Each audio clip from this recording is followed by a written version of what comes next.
I'm Janet Thompson Jackson, and like many of you, I've been watching the videos and reading the reports of once again Black women and Black men being killed and threatened. The most recent names are Breonna Taylor, Ahmaud Arbery, George Floyd, and Christian Cooper. And as I feel my own heaviness and grief, I think about the trauma the victims have felt, and I also think about the trauma that many of us are experiencing from witnessing someone's last breath being taken away from them on video. And my thoughts also go to the people on the front lines of this fight for justice and the people who are indirectly impacted by these injustices. And frankly, all of us should feel impacted by these injustices and called to action. But my message today is about wellness and self-care, and I'm going to have a self-care invitation for you at the end of this message.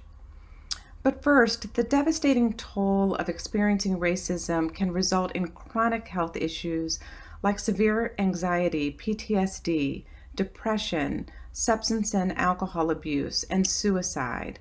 So as we continue to fight to end the systemic racism in our criminal justice system, our political system, our legal system, our educational system, and our medical system, at the same time, we need to attend to our emotional well-being. Whether you're an activist, a supporter, or a victim on this journey to end injustice, you need a way to sustain yourself because, as you know, the stress is real, the fatigue is real, and the burnout is real. This is a marathon, and when you're running a marathon, you have to constantly replenish your energy reserves so that you can finish the race. In the same way, we need the emotional reserves that will sustain us on this journey. I hope you already have some tools in your self-care toolbox. One of the most powerful tools I have is meditation.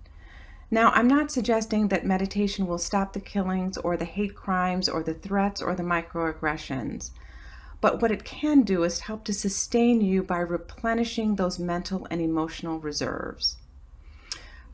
Far too often, activists, and particularly people on the front lines, sacrifice their own health and well-being for the greater good. And so I hope you hear me when I say that taking 10 to 15 minutes to sit in daily meditation is not selfish, and it's not pointless. I think it's critical. It's critical to have moments of silence, moments of introspection, moments of restoration. So what I can do now is to show up daily for those out there who are showing up to fight for justice during a global pandemic. So if you're feeling exhausted, burdened, and raw right now, I hope you'll join me in daily meditation. Starting tomorrow, June 1st at 12:30 p.m. Eastern Time, I'll be facilitating short meditations on my Facebook Live page, Janet Thompson Jackson. The meditations will be 10 to 15 minutes. You don't need any prior meditation experience.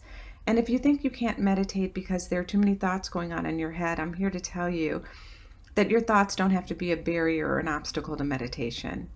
I hope you'll join me tomorrow.